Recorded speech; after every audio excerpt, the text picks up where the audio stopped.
Ketdi. Xo'p, azizlar, bugun qomusiylik darslarimizning ikkinchi qismi. Xudo xolasa, bugungi darsimiz ham manfaatli bo'ladi degan umiddamiz. Aytgancha bugun mehmonlarimiz bor. O'zingiz tanishtirasizmi?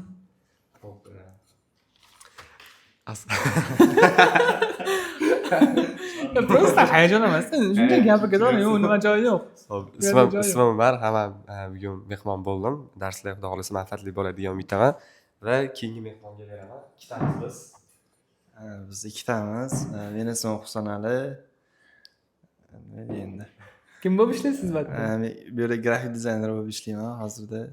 Shu YouTube coverda men qilaman. Bilib qo'yaverasizlar shunda. Yaxshi.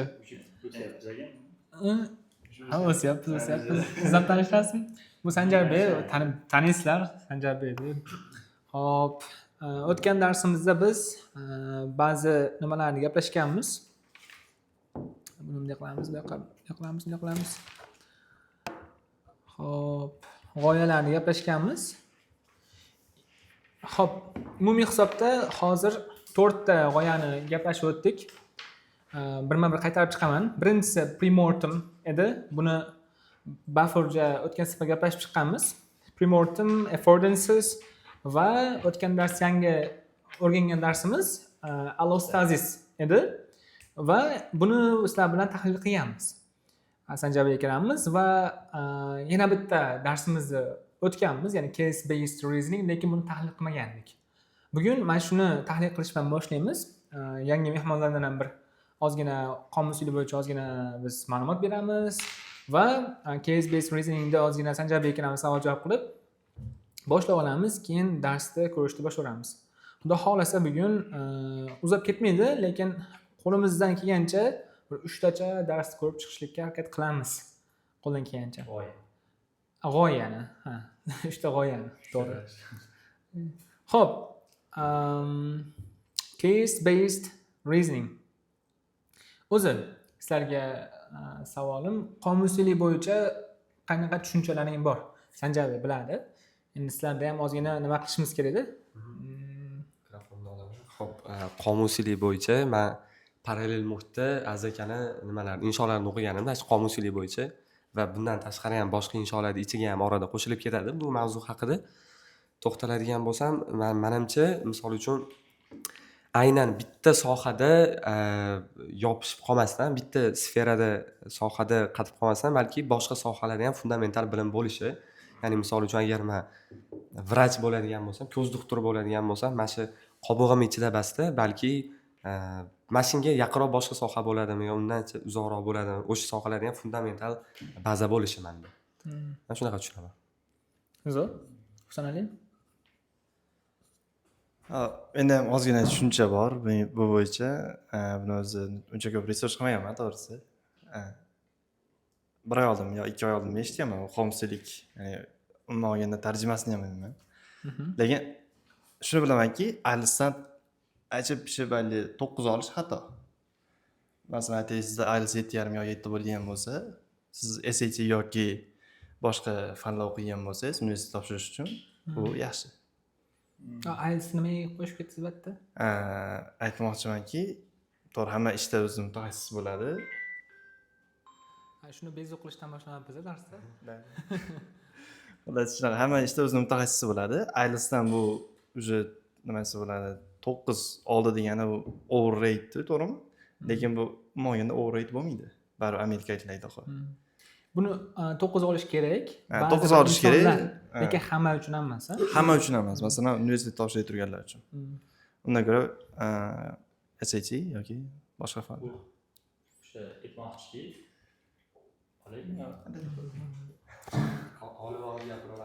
o'sha misol uchun o'sha universitetga kirish pog'onasidagi talaba, o'sha o'quvchi faqat IELTS bilan chegaralanib qolmasin. Misol 8 olishim kerak yoki 8,5 olishim kerak deb vaqtini o'tkazib yorib, balki universitetga deadline'ga yaqinlashib qolsa, yugurib qolasiz-ku.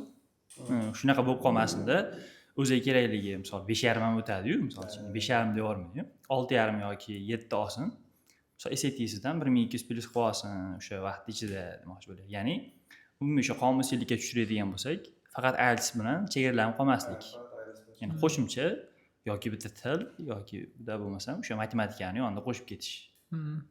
Ya'ni shunda siz misol dars beraman desangiz, faqat ingliz tili, ya'ni IELTSdan ham qo'shimchasiga misol SAT ingliz tili qismidan ham bemalol dars bersangiz ham bo'ladi. Shuni olsak bo'laveradi. Endi bu shu pog'onadagi haligi yoshga yoki darajaga moslab ketsak bo'ladi. Zo'r. Qomusiylik bo'yicha ozgina ma'lumotga ega bo'lib oldik. Yangi kelgan mehmonlar haqida ham ozgina tushuncha hosil bo'ldi sizlardan, xudo xolasa. Xo'p, endi o'tgan safar qolib ketgan, biz o'rgangan lekin tahlil qilinmagan g'oyani ko'rib chiqamiz. U qaysi edi? Case based reasoning. Kognitiv psixologiyadan kelib chiqqan va buni to'laqonli do'stimiz Sanjarbek xo'ja tushuntirib beradi. Shu hozir darsga chiqishdan oldin men qiziqdim, chunki o'sha case based reasoningni o'sha azzaga keltirganda Roger Shank degan olimdan keltirgan ekan. Amerikalik olim o'zi bu. Qiziqdim, ya'ni nima ishlar qilgan. O'zi o'sha AI da boshlang'ich etaplarida o'sha teoriyasi bo'yicha fanga olib kirgan ekan, o'sha AI bo'yicha birinchi. Ya'ni o'sha kognitiv psixologiyaga keyin kirgan. Undan tashqari o'sha asosiy umri birinchi Carnegie Mellonda matematika sohasi bo'yicha ishlagan, ya'ni o'qigan. Keyin o'qigandan keyin Yale bilan Stanfordda teaching bo'lib ishlagan. Robert Shank haqida gapiryapti. Roger Shank. Bu qachon shu bo'lgan bu? 1970-yildan keyin 71 yoshida vafot etgan ekan.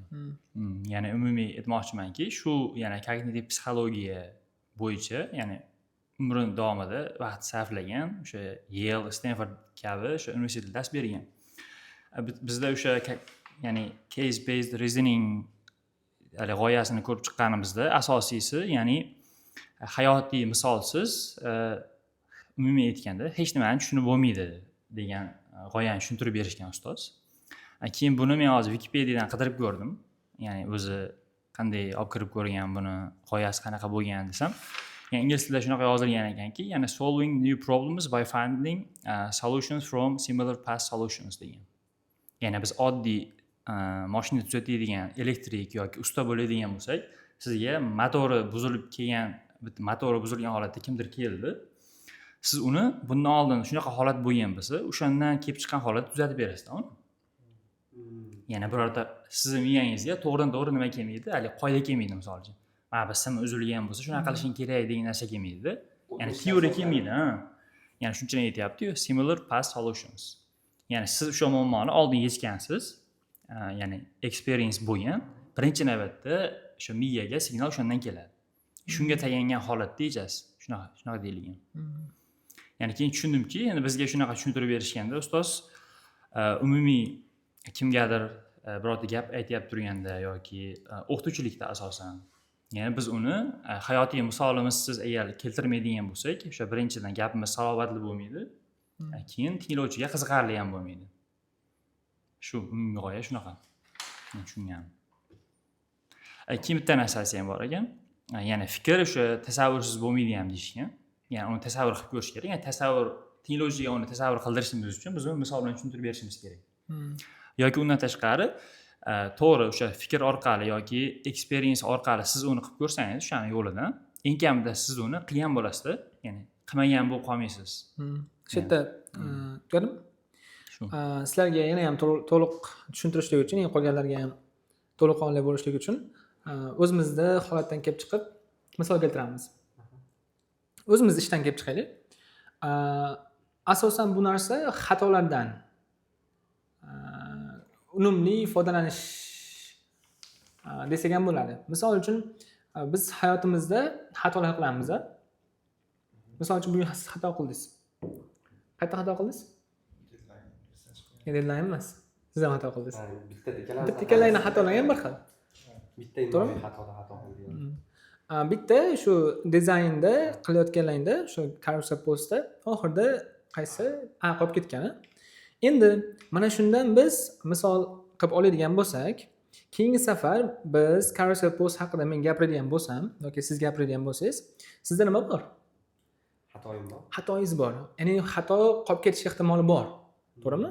Endi siz o'sha misolni olib turib, o'tgan safar mana shu yerda men Husanali bilan ikkalamiz xato qilib qo'ygandik. Endi bundan buyog'iga bunaqa qo'pol xato qilmasligimiz kerak deb turib, siz misol keltirsangiz bo'ladi. Misol tushuntirayotganingiz o'zi shogirdlaringizga yoki siz ertadan keyin ustoz bo'lishingiz mumkin. Ya'ni ertadan keyin siz o'zingizga shogird olishingiz mumkin. O'shanda men o'sha paytda yoshlik qilib yokida e'tiborsizlik qilib mana shu yerda xato qoldirib qo'yganman. Keyin shu xato orqali shunaqa holatlar bo'lgan. Men dakka eshitganman deyishingiz mumkin. Endi bu narsa sizda experience bor-ku, tajriba bor-ku, shu tajriba orqali siz bolalarga tushuntira olasizda. Siz shunchaki carousel qilayotganingda sen buni xatolar qilmasliging kerak deb prosta aytib qo'yishingiz bo'ladi. O'zingiz hayotingizdan misol aytsangiz. Endi siz aytyapsiz, men o'sha paytda mana shunaqa xato qilganman, mana shu sababli charge yozilgan menga, jarima yozilgan deyishingiz mumkin. Sizga bu case based reasoning bo'ladi. Imloga qarab ish bilan o'sha holatingizni berganingiz nimalarda?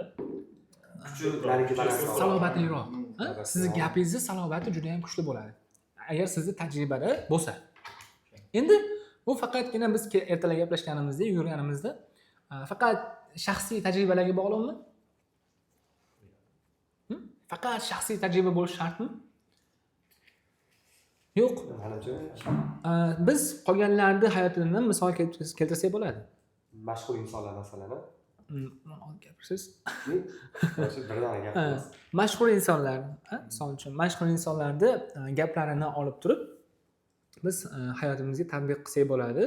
Ya'ni gapirayotganimizda mana palon inson, palonchi inson shunaqa kechirgan hayotda, mana shu sababli muvaffaqiyatga erishgan yoki bunaqa qilgan, hayot kechirgan deb misol keltirsak yoki iqtiboslarni keltirsak bo'ladi. Ustoz Aziz Rahimovni o'zini ham misol keltiradigan bo'lsak, iqtibos podkastlari bor. O'sha podkastlarda o'sha iqtiboslarni tahlil qilishadi. O'sha iqtibos gapirgani uchun unda salobati, gapining salobati juda ham kuchli. O'shaning uchun ham hurmat qilamiz. Endi faqat shu uchun emas, lekin bu shu holatdagi case based reasoning to'g'ri kelganligi uchun biz aytib ketyapmiz. Menimcha yetarlicha tushunarli bo'ldi.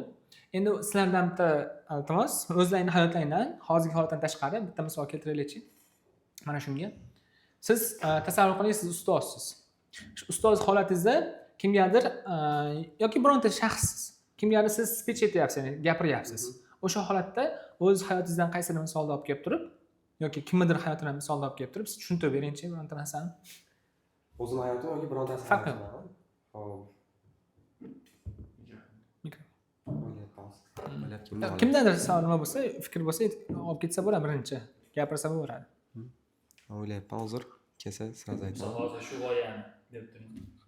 Shu g'oyani aytdik hozir, masalan cognitive case based reasoning. Shuni ustoz tushuntiryapti turganda, mana olimni keltirib ketyapti misol uchun. Roger Shank. Men shuni mana bugun qidirib ko'rdim. Qidirdim, haqiqatan ham bor-da. Bu narsa Wikipediyada to'lib yozibdi haligi, linklargacha berib ketgan. Aktivitani qolib Nobel ham olgan ekan bu. Shu ham mana nimada? Endi keyingi safar bunday desangiz bo'ladi-da. Case based reasoningda sochisi Robert Shank Nobel mukofot egasi, sohibi deb ketdi. Nima? Yana ham qo'shyapmiz nimasiga? Kim ekan? Kim ekanligini. Nobel olgan ekan deb turib, o'sha nima bo'ladi? Fakt asos gapda. Shuni misol qilsak ham bo'ladi oddiy. Keldimi sizda? Lozim.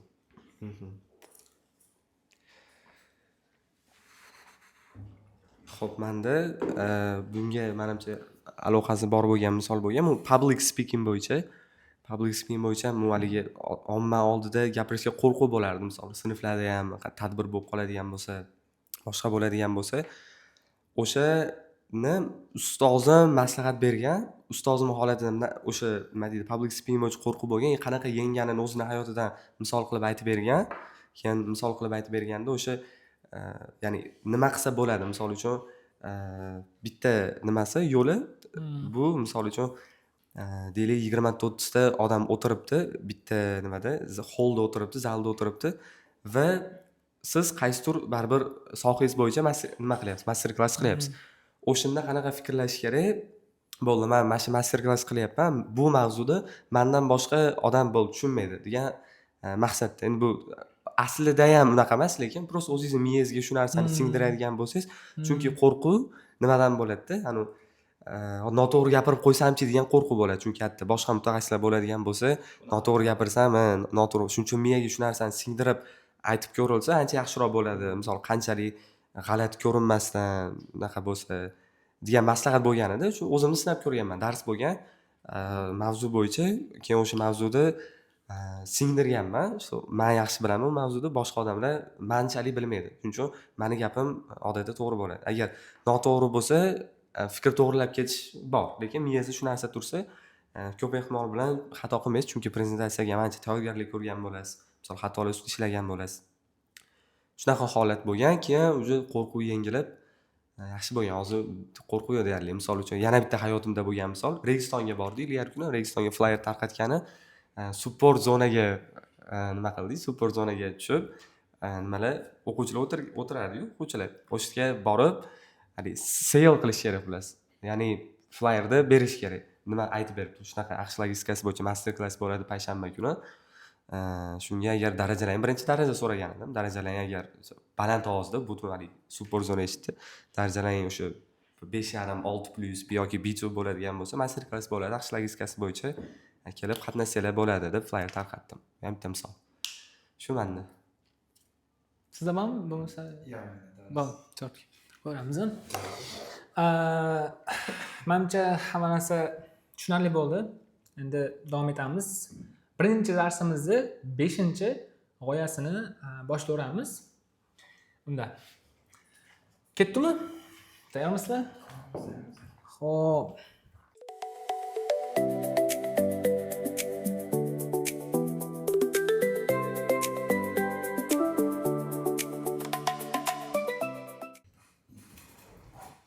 Criticality. Nimani tushundik? O'zimizni hozirgi zamonimizda Gapirasizmi? Bering. Gapiring siz. hozirgi o'zimiz Instagramdan kelib chiqadigan aytadigan bo'lsak, masalan, bitta odam bitta kanal ochdi, o'zi uchun blog. Unda boshlanishda to'g'ri 10 ta odam bo'lishi mumkin, 50 ta odam bo'lishi mumkin, 1000 ta odam bo'lishi mumkin. Bu narsa yig'ilib, oxiri millionga chiqsa, bu criticality bo'ladi. Xo'p, qanday? Bunda o'tayotgan jarayon, ya'ni yig'ilib turgan odamlar. Criticality bo'ladimi? Ha, tushunish bo'yicha. Siz tushunishingiz bo'yicha shunaqa, to'g'rimi? Tushunish bo'yicha shunaqa. Yana Keyin shu yig'ilishi sodda tushuntirganda. Etsak bo'ladi-da. Ha. O'sha 4-5 yil oldin ochgan bo'lsa, blogini qanaqadir, misol tabiat haqida kontent qilib yurgan. Misol shu paytgacha aytaylik bir 1000 ta yaqin post qo'ygan, video qo'ygan, har xil narsalar qo'ygan. Keyin siz uni misol etidan keyin mashina oldim deb chiqsa yoki valigi yaxshi holatini ko'rsak, o'sha holatda biz o'ylashimiz mumkin, o'sha oxirgi nuqta ko'rinadi ko'zimizga, misol uchun. Umumiy ko'pchilikning ko'ziga. Lekin u yoqdagi mehnat ko'rinmaydi. O'sha 99% qilib yurgan mehnati, misol 4-5 yil davomida consistent, ya'ni davomiylik qo'yib yurgan postlari, u o'sha nima? Criticality'ni yaratib bergan narsa bo'ladi-da. Yig'ilishi. Shuni esa bo'ladi. Sizdachi? Xo'p, menda ham misol uchun misol aytaman. Deylik bitta odamda yaqin akasi avariya bo'lib ketdi deylik, shifoxonada turibdi, shifoxonadan ko'chaga chiqdi. Ko'chada magazindan narsa olgan, suv olgan chiqdi. Hatto suv oladigan nima bilan sal tortishib bo'ldi. Suv sotayotgan odam bu odamning holatini bilmaydi, uje u uchiga kelib qolgan bo'ladi. Shuning uchun u odamning holatini tushunmagan holatda haligi yomon gapirib qo'yishi mumkin. Bitta misol, keyin o'sha Mazaki aytganlaridek, fizikada ham modda haligi bir-biriga hech qachon to'satdan bo'lib qolmaydi, balki o'sha avvaldan yig'ilib kelgan bo'ladi, keyin o'sha birdan portlaydi, misol uchun. Suvda birdan muzlab qolishi. Birinchi misolingizdagi nimaga urg'u berishgan shu yerda hozir? Birinchi misolingizda aytdingiz-ku, ikkita odamni urishib qolishi. Mana shu yerda urg'u berishimiz kerak bo'lgan joyi qaysi? urg'u berish kerak bo'lgan joy Misol bitta odam keldi, o'sha doktordan chiqib do'konga kiryapti, do'kon ichidan narsa olmoqchi bo'ldi, do'konchi unga jo'ra berdi. To'g'rimi? Shunaqa deb tushundimmi? to'g'ri to'g'ri. Endi u jo'ra berishida hozir nimaga urg'u berishimiz kerak? Shu yerda criticality'ni aniq qilishlik uchun. Yechimi Kritik holatda hozir u kritik holatdan nima? Do'konchi, to'g'rimi? Kritik holatda. do'konchi emas, nima? Sotib olyapti degan. Sotib olayotgan odam kritik holatda. Nabrot. U odam, buni jahli chiqqan odam borku, o'sha kritik holatda. O'shuning uchun nimaga urg'u berish kerak deb so'radim. Nima demoqchiman? Kritik holatda deganimki, u o'zi nima deydi? Avtomatik jahli chiqib turibdi-da uni.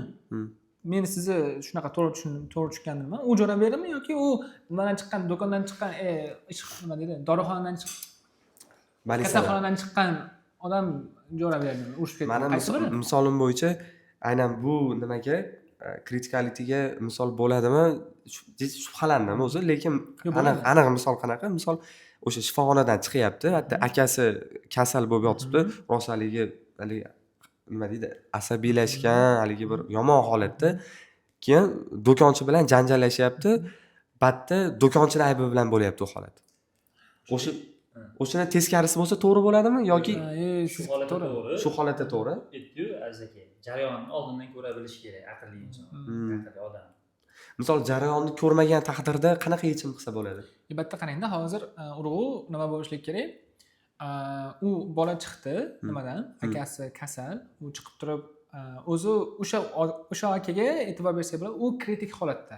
Aka kritik holat. Aka, hozir u nimani kasalxonadan chiqqan, shu bratan kritik holatda. Do'konchi o'zini har doimgidek nimasini sotyapti. Har doimgi holati. Sotyapti. Chiqyapti, oddiy bitta holatga sen unaqa qo'ryapsan, bu bunaqa qo'ryapsan. U o'zi aytish kerak emas edi. Haligi jo'rash kerak emas edi, u chiqqan odam, u haligi ortiqcha ish qilish kerak emas edi, lekin u aytib yubordi. U haligi javravordi. O'zi kerak emas holat edi. Endi shu yerda kritik holatda edi o'zi, o'sha bitta do'konchining noto'g'ri gapirib qo'ygan so'zi yoki noto'g'ri qilgan ishi uni portlab ketishiga sababchi bo'ldi. Shahar o'zi to'g'ri bo'lgan. Oxirgi sig'im olmaydi. Aka, men shu gap. Oxirgi endi nimani inani tiqib qo'ydi. Holat bo'lishi mumkin. Nima? Misol uchun suv olyapti, aka pakaga solib bermayapti. Xayolini ko'tarib qoldi do'konchi. Keyin siz u aytadiki, solib bersangiz bo'lmaydimi degan gapni aytadi. Keyin shu orqali уже asabiylashish, shu aytgan muammo kelib chiqadi. Unda yoriladi. Keyin gap baqirib ketadi. Ishingni qilsang bo'lmaydimi? Do'konchisan-ku, xizmat ko'rsatishing kerak deydi. U ham turmaydi-yu, gap qaytarib ketadi. Shu shaharda yorilishiga sababchi bo'ladi-da. Moddalarni yig'ilib kelib, keyin bo'linadi deyapti. Bitta ham u aka o'sha ichkarida o'sha jahli chiqib o'zi tamom bo'lgandi. Nima qilib bo'lgandi, holatda o'zi tamom bo'lgandi-da. Shunaqa holat. Endi buni biz hayotga ham keltirsak bo'ladi, hayotdagi misollardan olsak bo'ladi. Xuddi shunga o'xshagan narsa. Misol uchun oddiy kechagi kungi holat. Jabil. Imanda bor-ku. Sizlar bemalol. Nimada kechagi kuni futboldan qaytayotganimizda nima edi ismi? Abduqodir. Misol o'sha Abduqodir mashinada ketyapti. Oldidan nima chiqib qoldi, haligi yo'l bermadi. Yo'l bermadi. O'sha holatda javravordi. Haligi qattiq gapirvordi o'sha amakiga, qattiq yoshi kattaroq amaki. Endi Abduqodirning holatdan kelib chiqadigan bo'lsak, qattiq gapira rol dedi, endi ketyapti, oldidan nima qildi, haligi chiqib bordi. Endi o'sha Abduqodirning holatida jahl chiqmasa ham bo'lardi. Lekin o'sha amakining bitta nimasi, nima qilishi, haligi yo'lga chiqib yoki yo'l bermasligi uni qattiq gapirib yuborishiga sababchi bo'ldi. Endi o'zi Abduqodir kritik holatda edi. To'g'rimi? Endi kritik holatga sababchi bo'lgan narsa nimalar deyishimiz mumkin. Orqadan qaytib kelasiz. Futbolda qolgan bo'lishi mumkin. Futbolni yeb qo'ygan bo'lishi mumkin, misol uchun. Haligi biz bilan o'ynayotganda qanaqadir ko'ngli chiqmagan bo'lishi mumkin. Haligi o'zi xohlaganda o'yin bo'lmagan bo'lishi mumkin. Keyin yana bitta ham zo'r misol bosh ketiga butsasi qolib ketgan, esingda bo'lsa. Futbolga keldi, bir yarim soat o'ynadik biz, yarim soatdan keyin kelyapti. Nimaga kech qoldingiz desak, kelgandan keyin butsasi qolib ketgan. U uyga borib qaytib yana kelib, keyin yana o'ynamoqchi bo'ldi. Komandaga tushgandan keyin o'sha o'yin chiqmadi. Haligi unchalik yurishmadi. Qoldi, lekin yo'lda biz olib ketyapti. Haligi odam bitta chiqib qoldi, o'sha holat bo'ldi, kritik holat bo'ldi. U baqirib chiqarib yubordi nimasini. Haligi zahrini. To'g'rimi? Endi shuni oilaga ham qo'ysak bo'ladimi, oilaga ham ursak bo'ladimi, oilaviy holatga? Mana shu faqat nimalarmikan, kritik holatdamikan yoki mana natijadan ham qo'rquv sababli chiqarib olgan bo'lishi mumkin. Kritik holat shuni aytyapti-da, kritik Yig'ilib holat. qoladi. Demoqchi bo'lganim, mana yo'lda ketyapti, o'sha tog'a unday burilib bordi. Agar nima deydi, avariya bo'lib ketish ehtimoli bor edi, lekin o'sha avariya bo'lib ketish ehtimoli bor edi. Shu avariya bo'lib ketishni o'ylab ham o'sha ichidagi azartni chiqarib olgan bo'lishi ham mumkinmi balki? Yo'q, bo'lishi mumkin, lekin Bu kritik holat bo'yicha shunaqa. agar u yig'ilmagan bo'lgan deydi, bu yoqdagi nimasi, u unaqa demasdi. U darajada bo'lmasdi. Masalan, meni uni o'rnida men bo'lganimda unaqa gapirmasdim. Misol chill ketyapti turganda haligi Xursand bo'lib ketayotganda. nima xotirjamligi bor, problema yo'q, misol uchun o'sha aytgandek qolgan bo'lishi mumkin.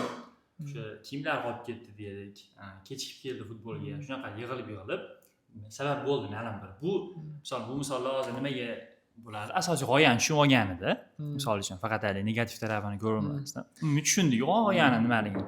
Menda zo'r misol kelib qoldi hozir. Kechagi kuni videoda ko'rdimmikan, postda o'qidim menimcha. O'zbekiston nimaga 2026-yilda jahon chempionatiga chiqdi?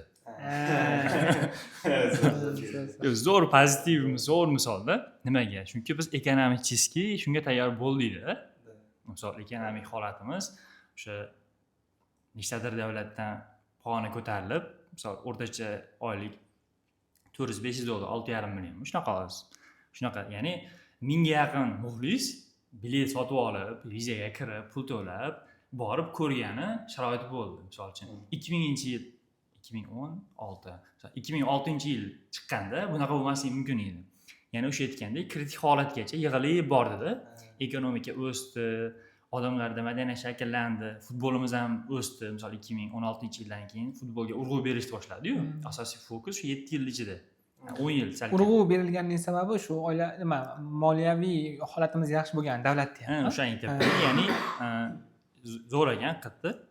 Bu yil chiqishimizning asal sabablari shu, ya'ni. Misol keyingi safar ham chiqishimiz mumkin edi, lekin holatimiz yaxshi bo'lmasligi mumkin edi unda. Keyin sportga berilgan katta e'tibor va yutuqlarga berilayotgan sovg'alarni ham hisobga. Shular misol, o'sha boksda rivojlanib ketishi, futbol cho'ganiga sabab bo'lishi mumkin. Uy berilishi, sharni ichini to'ldirib qo'ygan edi. Misol odamlar ham o'sha ruhan tayyor bo'lgan. Ya'ni ko'rishga, borishga. Qo'shimcha yana ham aytsa bo'ladi. Eldor Shomurodovni chetga chiqib o'ynagan Romada, Husanovni Manchester Cityda o'ynagani, bu ham ancha nima bo'lganda, futbolga qiziqish orttirgan. O'sha yetarlicha sabab, misol 90%, 99% sabab bo'ldi. O'sha oxirida o'sha ularni guruhdan haligi nima deydi? 48 talikka kirib berish qolgan xolos. O'sha bu yog'i to'lib bo'lgan. Zo'r. Shu. Yana qanday misol keltirsa bo'ladi? Misol emas, endi savol, uni progressga o'xshatsak bo'ladimi bu narsani? Masalan, progress qilishga. Marketing bo'yicha progress qilish, masalan, mahsulot odamlarga moslash. Chotki. Qizdirish deydi qaradi. Savolmi bu? Yo'q, javob berasizmi? Savol. Qarang. Bizda marketingda 3 ta funnel bo'ladi. Top of funnel, middle of funnel va pastda bottom of funnel bo'ladi. Ya'ni yuqori qavat, o'rta qavat va 3-qavat, eng oxirgi qavat. Buni qanaqa biz aytamiz? Sovuq auditoriya, iliq auditoriya va isigan, ya'ni issiq auditoriya. Va bularga agar biz qaysidir mahsulot, misol uchun chashkani buni olib aytadigan bo'lsak, uchalasiga har xil reaksiya bo'ladi. Agar siz buni birinchi nimaga qavatdagi sovuq auditoriya shunday aytadigan bo'lsangiz, u sizni brendingizni bilmaydi, u siz haqingizda ma'lumot bilmaydi, u kimligingizni bilmaydi, ishonadimi yo'qmi ishonmaydi. Yo'q shunisi, sovuq chunki. Buni beradigan bo'lsangiz, men buni olaman dedi. To'g'rimi? Endi o'rta qavatga kelsangiz ham shunaqa.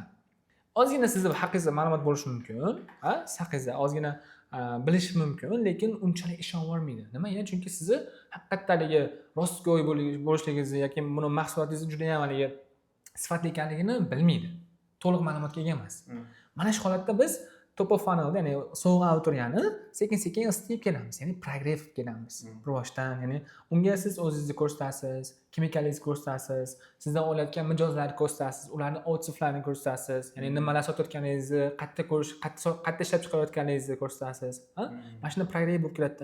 Oxiri keyin issiq bo'lib qoladi haligi auditoriya. Issiq bo'lib qolganda siz meni olib kelib turib, "Davay, meni ol" deydigan bo'lsangiz, u yo'q demasa oladi. Chunki siz haqingizda ma'lumot bor. biladi sizni qanaqa ekanligingizni. Bizda ham proveriydan sotuvni ko'p qilardi. Keyin nimada zapuskda zo'r gap bor. Zapuskda. Siz hozir zapus qilayotgan bo'lsangiz, bu zapusda qilgan natijangiz siz natijangiz emas deydi. Nimaga? Undan oldingi qilingan zapusda natijasi deydi. Sababi o'sha undan oldingi qilingan zapusk autoriyani isitib bergan. Keyingisiga tayyorlab bergan. Keyin bitta zapus qilganingizda undan oldingi isitgan autoriya bor-ku, o'shanga siz sotasiz. Va siz autoriyani, siz zapus qilayotgan bo'lsangiz, siz zapus qilayotganingizda birdaniga qolgan autoriyani ham sekin isitasiz, sovuq autoriyani. Mana shunaqa narsa. Program zo'r misol. Kritik holatda-da, 3-qavatdagi shu bottom funnel'dagi nimalar, autoriya u kritik holatda bo'ladi, rostdan ham. Zo'r misol bo'ldi. O'sha uni bottom bo'lsa, shu to'pga olib chiqqungacha bo'lgan jarayon eng muhim narsada. Shu biz e'tibor berishimiz kerak bo'lgan narsa. Misol shu kritik vaziyatga kelish jarayon sabab eng muhim narsa. Teskari emasmi yo shunaqami? Yo'q, shunaqa deydi. Shunaqa.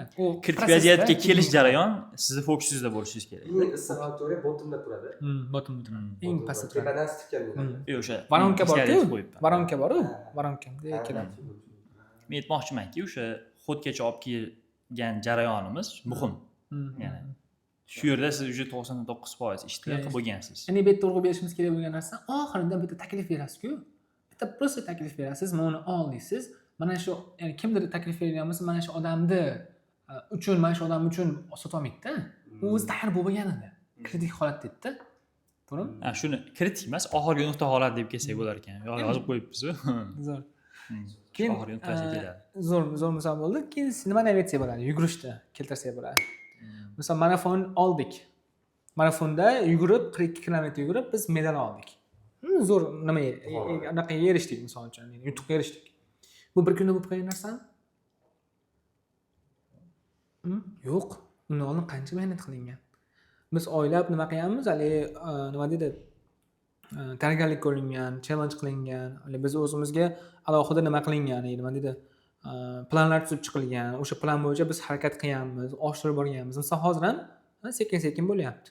U 40 kilometr yugurib bitta medalni olish, bu bir kunlik ish emasdan, prosta yugurib qo'yish emas. Undan oldin qilingan mehnat, undan oldin qilingan o'sha soatlab, kunlab, oylab qilingan mehnatdan oqibatdan bo'lgan holat o'sha kuniga kelib turib, sen yaxshi yugurib qo'ydim deb qo'yishimiz bizni haligi muvaffaqiyat omili emas. Orqadan kelgan nima? Kritik holat, jarayon muhim bo'lgan. Oxirgi nuqta o'shani chaqnashiga yoki yonishiga sabab bo'lgan narsa bo'ldi. Zo'r.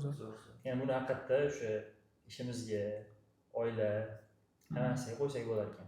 Buni endi nimaga o'rganib, nimaga biz nima ola olamiz hozir mana shu nimadan, kritik holatdan? Qanday qilib biz buni hayotimizga tatbiq qila olamiz? Tushundik nima ekanligini, to'g'rimi? Tushundik. Endi qanaqa qilib buni hayotimizga tatbiq qila olamiz? Vaziyatga yuzaki qaramaslik, misol uchun, to'g'rimi? Ya'ni misol uchun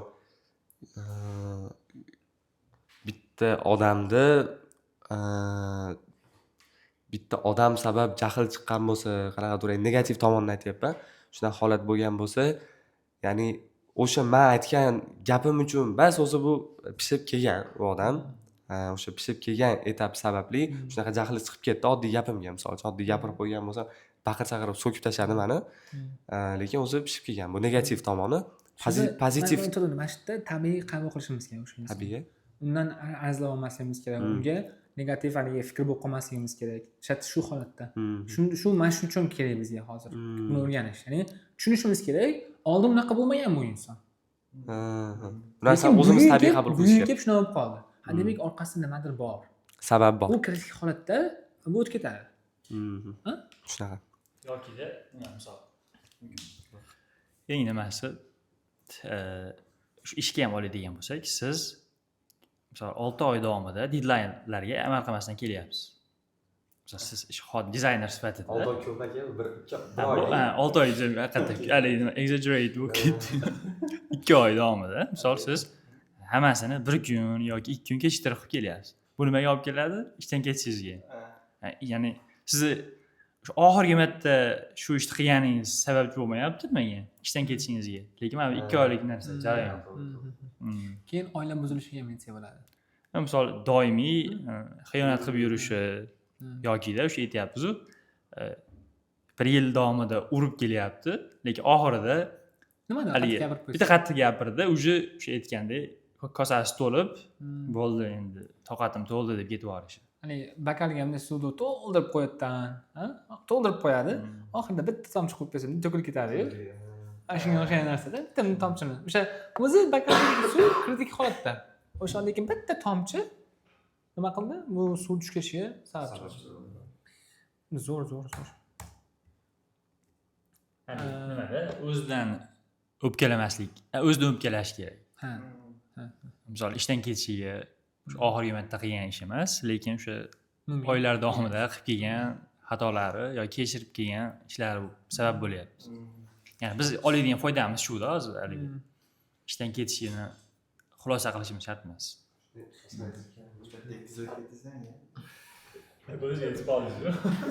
Tezlashsiz ikkinchisini boshlaymiz. Reytdan chiqayotsa ko'payib ketib qoldi. Ha, endi yetib keldi. Ha, ekan gapi. Xo'p, davom etamiz. Keyingi g'oyamizni savol yo'q, savol yo'q. Savol yo'q. Criticality'dan savollar yo'q.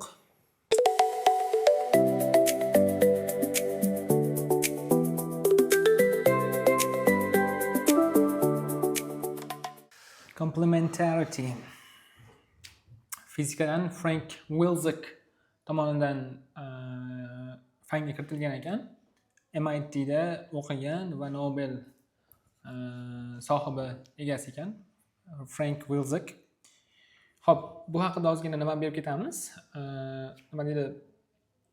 Complementarity g'oyasi haqida tushuncha berib ketamiz.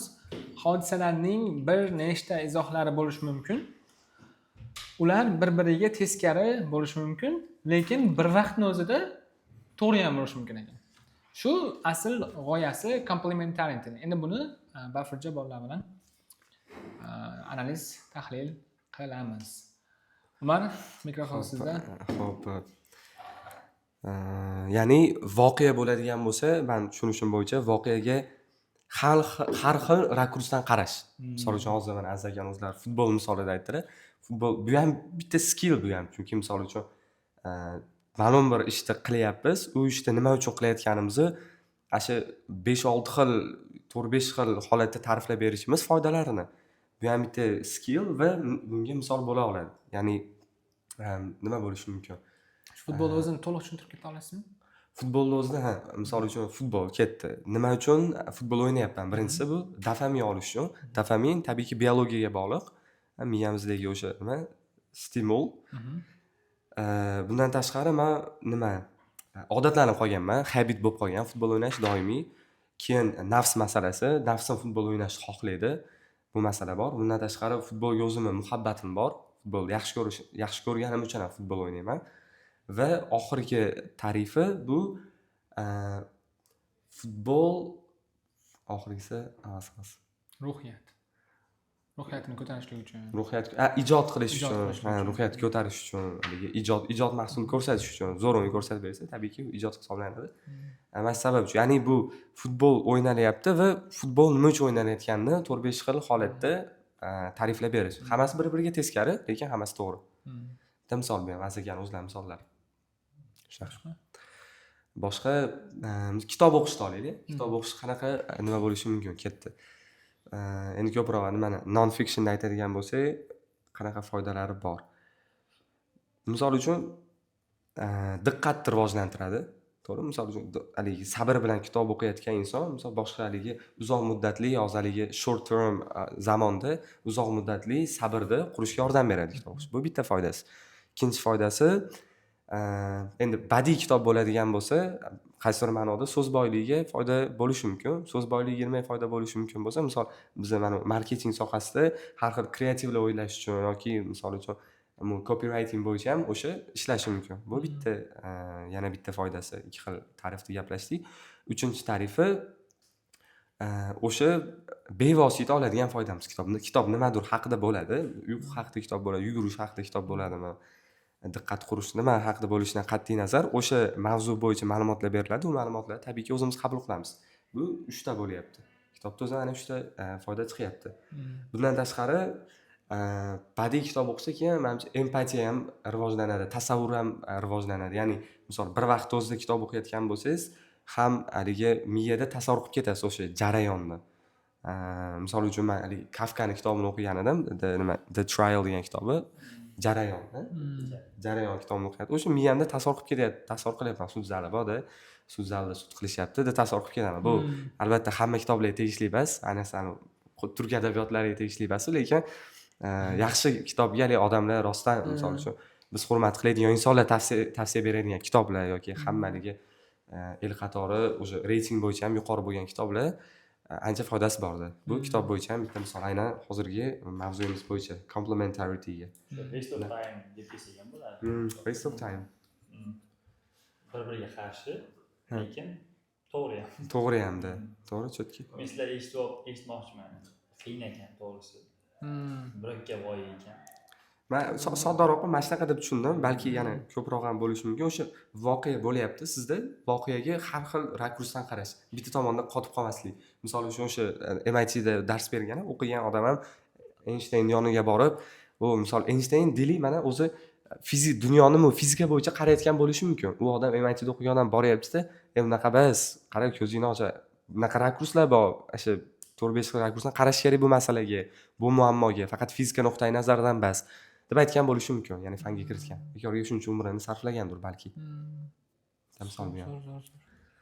O'sha bekorga nima deb aytgan ekan, o'sha chet elga chiqib ketyaptigan nimalar edi, studentlarga bir necha navbatda shu culture shock bo'lmasligi uchun oddiy, ya'ni kiyinishga nisbatan olsak ham bo'ladi. Misol bizda boshqacha, ularda boshqacha, lekin umumiy holatda to'g'ri ham, noto'g'ri ham. Misol biz bunaqa kiyinib yurishimiz to'g'ri bo'lsa bitta, lekin ularda ochiq sochiqlik hali norma, normal holatga borib qo'ygan. Bizda noto'g'ri, ularda to'g'ri. Eng asosiysi o'sha haligi tushunganim, shu dunyoning yaralishini ikki xil tomondan ko'rish. Ular aytyapti, buyuk portlashdan hosil bo'lgan deb tushunsa, yevropaliklar yoki g'arbliklar, lekin bizda o'sha iymon keltirganimiz uchun Xudo tomonidan yaratilgan deb tushunamiz. Sizda fikr bormi? Xo'p, men bitta misol keltirmoqchiman. Shu complementarityni tushuntirishlik uchun mazhablarni gapirib ketdik-ku. Mana shu bo'yicha bugun как раз hali nima ovqat qilayotganimda sendan bo'lsa nimani nimasini eshitdim. Mahmud Usmonni. Mana shu bo'yicha gap ketdi-da. Nimaga endi mazhablar 4 ta?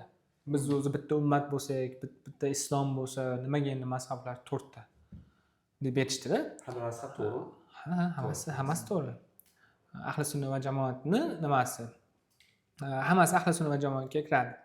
Ya'ni 4 ta mazhab bor, ba'zi joylarda bir-biriga qarshi holatlari bor, lekin hammasi to'g'ri qabul qilinadi. Endi bunga zo'r misol keltirdi. Odamlar ko'pchiligi noto'g'ri tushunar ekan bu narsani. O'zimda ham bo'lgan, ichimizda ham bo'lishi mumkin narsaga. Misol uchun, o'z 4 ta mazhab bor, to'g'rimi?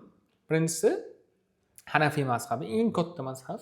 Ikkinchisi Maliki, uchinchisi Shofiy va to'rtinchisi Hanbali, Imom Ahmad hazratlarining eng oxirgi nimamiz shu mazhab shu bo'ladi. Endi nimaga endi mazhab 4 ta desa, insonlar bitta holatni, misol uchun aytilgan gapni yoki aytilgan qanaqadir vaziyatni hammani o'zini fikri bor-ku, har xil ko'radi, har xil fikrlaydi, to'g'rimi? To'g'ri, shunaqa narsa. Endi mazhab shunaqa yaratilgan ekan. Qanaqa desak, o'sha paytdagi sahobalar o'zi mazhab qanaqa yaratilgan desa, shu payg'ambarimizning so'zlari, to'g'rimi? Payg'ambarimizning gaplari, o'shalardan kelib chiqqan qonuniyatlar bor. Maktab desa ham bo'ladi. O'zi mazhab deganda mazhab maktab. Maktab desa ham, madrasa desa ham bo'ladi. 4 ta madrasa. Shu 4 ta madrasada turli xil nima o'rgatiladi? Turli xil yo'li bor islomni o'rgatishda. Turli xil qarash bor islomni o'rgatish, lekin uni hammasini manzili bitta, islom.